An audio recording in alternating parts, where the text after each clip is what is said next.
زکوٰۃ سے بیوہ بہن کو عمرہ کرایا جا سکتا ہے کہ نہیں؟ دیکھیں، پہلی بات تو یاد رکھیں کہ زکوٰۃ کی صحیح ادائیگی کے لیے کسی شرعی فقیر کو اس کا مالک بنا دینا لازم ہوتا ہے۔ اگر آپ نے مالک نہیں بنایا بلکہ زکوٰۃ کے پیسہ کسی طرح اس پہ استعمال کر دیا، جس کو مباح کرنا کہتے ہیں، تو اس سے زکوٰۃ ادا نہیں ہوتی۔ مثال کے طور پہ میں نے زکوٰۃ کے پیسے سے کھانا بنوایا، غریبوں کو بلایا اور کھلا دیا بس،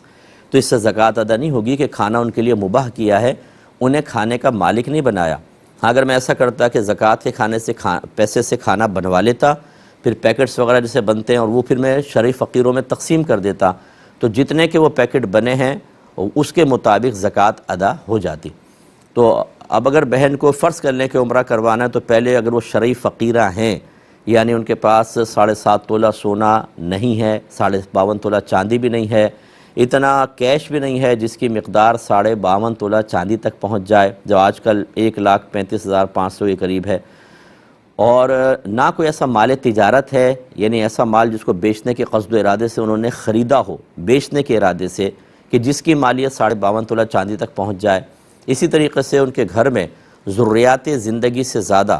جو بہت ہی ضروری زندگی گزارنے کی چیزیں ہوتی ہیں، اس کے علاوہ چیزیں اتنی نہ ہوں کہ جو 52.5 تولہ چاندی کی مالیت تک پہنچ جائیں، تو وہ شرعی فقیرہ کہلائیں گی۔ انہیں اب زکوٰۃ کے پیسے دے سکتے ہیں، وہ چاہے کچھ بھی کریں، عمرہ کریں، کچھ بھی کریں۔ اور دوسرا میرا مشورہ یہ ہوگا، یہ مشورہ ہے میرا بہرحال، کہ اس طرح آپ کریں گے، بہرحال بہن کو زکوٰۃ تو ادا ہو جائے گی، لیکن زکوٰۃ سے عمرہ کروانا یہ کون سا کمال ہے؟ عمرہ نہ فرض ہے نہ واجب ہے۔ لوگوں غریب مر رہے ہیں، ان کے علاج معالجے کے پیسے نہیں ہیں، دینی مدارس کے اندر طلبہ پڑھ رہے ہیں، نظام چلانا آج کل مشکل ہے، کیونکہ ہم دکھاوے کے لیے کروڑوں روپے خرچ کر دیتے ہیں،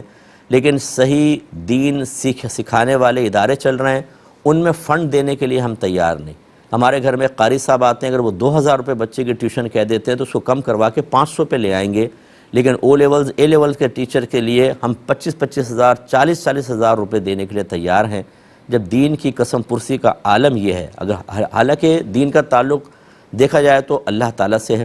اور اللہ تعالیٰ محتاج نہیں ہے، لیکن اس کے باوجود اس نے دین کی خدمت، مسجد کی خدمت ہم انسانوں کے سپرد کر دی ہے۔ اب معاملات یہ چل رہے ہوں کہ اتنی اشد ضرورت ہے، آپ صرف ایک عمرہ کروا دیں، عمرہ کر کے بہن کریں گی کیا؟ مسئلہ یہ، ناراض مت ہوں کوئی بہن ایسی ہوں کہ مفتی صاحب ایسی بات کہہ رہے ہیں، لیکن اور یہ بھی میں نے، ایک صاحب نے مجھ سے کہا جی میں عمرے کرواتا ہوں، بہت سارے لوگوں کو میں نے گزارش کی کہ یہ بتائیے جن کو آپ کرواتے ہیں وہ ہیں کون لوگ؟ کیا وہ نماز بھی پڑھتے ہیں کہ نہیں پڑھتے؟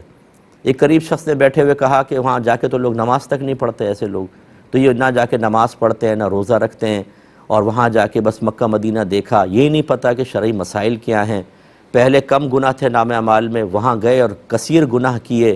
اور زیادہ نام اعمال میں گناہ، اور پھر واپس آ کر اس عمرے کو کیش کرنا، جاتے ہوئے بھی کیش کرنا، عمرے پہ جا رہے ہیں صاحب، کوئی پھل دے رہا ہے، کوئی فروٹ دے رہا ہے، کوئی ہار ڈال رہا ہے، یعنی ریاکاری، پھر آ کے اس کو سنانا ہر جگہ، اسے کیش کرنا کہ اب ہم تم لوگوں سے افضل ہو گئے کیونکہ ہم عمرہ کر کے آ گئے،